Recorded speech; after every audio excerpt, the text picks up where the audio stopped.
L'armistice qui a mis fin à la guerre de Corée est resté largement intact depuis plus de 6 décennies. Mais avec des tensions dans la péninsule coréenne récemment, le cessez-le-feu est aussi fragile maintenant qu'il ne l'a jamais été. Panmunjom est l'endroit où a été signé l'armistice en 1953. Aujourd'hui, le commandement des Nations Unies organise une cérémonie commémorant son anniversaire.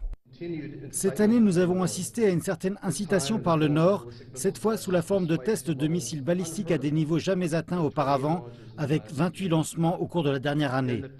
Pourtant, face à tout cela, l'armistice tient le coup. En RPDC, les militaires marquent la journée avec un rassemblement devant ce qu'on appelle le monument à la guerre victorieuse de libération de la patrie. Le gouvernement sud-coréen, sous le président Moon Jae-in, a tenté d'atténuer les tensions en proposant de tenir des entretiens militaires avec la RPDC. Mais Pyongyang n'a pas encore répondu à l'offre.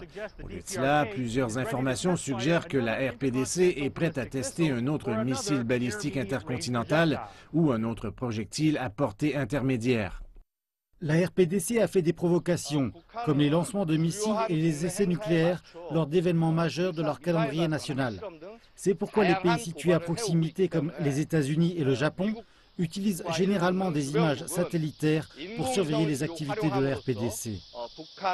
Les responsables du renseignement sud-coréen croient que ce n'est qu'une question de temps avant que Pyongyang ne procède à son 6e test nucléaire souterrain.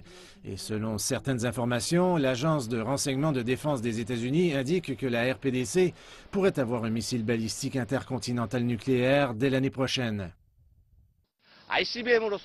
Afin de montrer la capacité nucléaire stratégique d'un missile balistique intercontinental, la RPDC doit produire une ogive nucléaire avec un impact de 100 kilotonnes.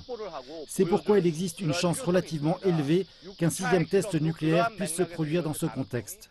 La guerre de Corée s'est terminée sans une trêve formelle. Donc, jusqu'à ce qu'un traité permanent soit signé, l'espoir est que les deux parties feront de leur mieux pour garder la paix.